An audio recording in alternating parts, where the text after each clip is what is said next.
తెలంగాణలో ఉస్మానియా యూనివర్సిటీ తర్వాత అత్యంత ప్రతిష్టాత్మకమైన సంస్థ కాకతీయ విశ్వవిద్యాలయం. వరంగల్ మహానగరంలో హన్మకొండ జిల్లాలో ఉన్నది. అలాంటి ప్రతిష్టాత్మకమైనటువంటి విశ్వవిద్యాలయంలో కవులు, కవయిత్రులు, రచయిత్రులు సాహిత్య గోష్ఠి నిర్వహించారు. లౌకిక విలువలు, సాహిత్యం అనే అంశం మీద చర్చిస్తున్న సమయంలో ఏబీవీపీ కార్యకర్తలు పెద్ద ఎత్తున దాడికి తెగబడటం దేన్ని సూచిస్తారు? డయాస్ మీదకి వెళ్ళిపోయి బ్యానర్ చించేయటం, దుర్భాషలాడటం, స్త్రీలు పురుషులు అనే తేడా లేకుండా దుర్భాషలాడటం, ఇది ఏమి సంస్కారం? ఇదేమి సంస్కృతి? సాహిత్యపరమైనటువంటి చర్చలకు కేంద్రం వరంగల్. తరతరాలుగా సాహిత్య చర్చల్లో పేరెన్నికగన్నటువంటి నగరం వరంగల్. అలాంటి మహానగరంలో ఒక సాహిత్య గోష్ఠిని అడ్డుకోవటం, దాడి చేయటం దేన్ని సూచిస్తాం? పోలీసులు వచ్చి జోక్యం చేసుకొని ఎటువాళ్ళనట్టు పంపించేసిన తర్వాత వెళ్లకుండా బయట కాపు కాసి రచయిత్రులు వెళ్ళిపోతూ ఉంటే యూనివర్సిటీ వెలుపల పట్టుకొని మళ్ళీ దుర్భాషలాడటం, బెదిరించటం, ఇది ఏ సంస్కృతి? అంటే రచయిత్రులకు, కవులకు, కళాకారులకు భావ ప్రకటన స్వేచ్ఛ లేదా?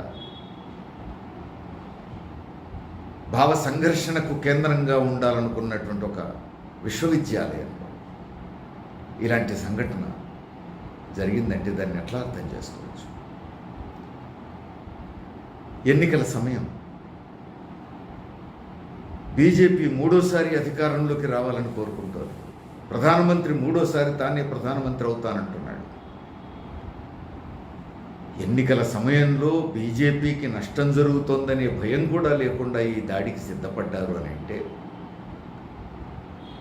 రేపు నిజంగానే బీజేపీ మళ్ళీ అధికారంలోకి వస్తే ఇక రానున్న రోజులు ఎంత భయానకంగా ఉంటాయి ఇప్పుడు మనం ఊహించుకోవచ్చు.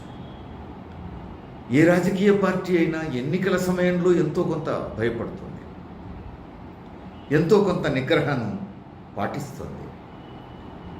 ఇప్పుడు ఆర్ఎస్ఎస్ ముద్దుబిడ్డలు, బీజేపీ మద్దతుదారులైనటువంటి ఏబీవీపీ కార్యకర్తలు బహిరంగంగా ఒక విశ్వవిద్యాలయంలో రచయితల మీద దాడికి సిద్ధపడ్డారు. రచయితల సమావేశాన్ని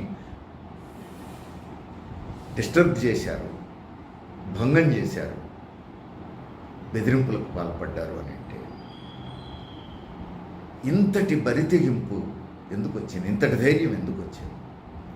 రేపు మళ్ళీ బీజేపీ అధికారంలోకి వస్తే, మోడీ ప్రధానమంత్రి అయితే ఇక దేశం ఎట్టుపోతుంది. ఇప్పుడే ఇంత బహిరంగంగా దాడి చేయడానికి సిద్ధపడ్డాడు అంటే రేపు మళ్ళీ మోడీ ప్రధానమంత్రి అయితే ఈ దేశంలో ఇక కనీస మాత్రమైనటువంటి భావ ప్రకటన స్వేచ్ఛ ఉంటుందా? బీజేపీ ఎన్నికల మేనిఫెస్టోలో మోడీ చేతిలో రాజదండం చూస్తాం మనం. ఫోటో రాజదండం దేన్ని సూచిస్తోంది? రాజదండం నియంతృత్వాన్ని సూచిస్తోంది, ఏకపక్ష అధికారాన్ని సూచిస్తోంది. రాజుల కాలంలో రాజదండమే పనిచేసింది. ప్రజాస్వామ్యం లేదు, రాజకీయ పార్టీలు లేవు, ప్రజా సంఘాలు లేవు, సంస్థలు లేవు, ప్రశ్నించే హక్కు లేదు. రాజు ఏం చెబితే అదే వేదం. అందుకే రాచరికాల్లో రాజదండం ఉన్నది. ఇప్పుడు ఆ రాజదండాన్ని చేతిలో పట్టుకొని తీసినటువంటి ఫోటో బీజేపీ ఎన్నికల మేనిఫెస్టోలో పెట్టారు అని అంటే ఎన్నికల అనంతరం మళ్ళీ మోడీ ప్రధానమంత్రి అయితే అమలు జరిగేది రాజదండం న్యాయమే అని చెప్పేసి స్పష్టంగా, రాజదండం నీతే అమలు జరుగుతుందనేది స్పష్టంగా చెప్పటమే. అందుకని ఎన్నికల సమయంలో కూడా కనీస మాత్రమైన బెరుకు లేకుండా, నిగ్రహం లేకుండా దాడులు చేసేటువంటి బరితెగింపు వచ్చింది అని అంటే ఎన్నికల తర్వాత బీజేపీ గెలిస్తే రానున్న ప్రమాదం ఏమిటో ఇది సూచికగా స్పష్టంగా మనకు కనపడుతూ ఉంది. మోడీ రాజదండం రానున్న ప్రమాదాన్ని సూచిస్తూ ఉంది. ప్రజలే ఆలోచించుకోవాలి.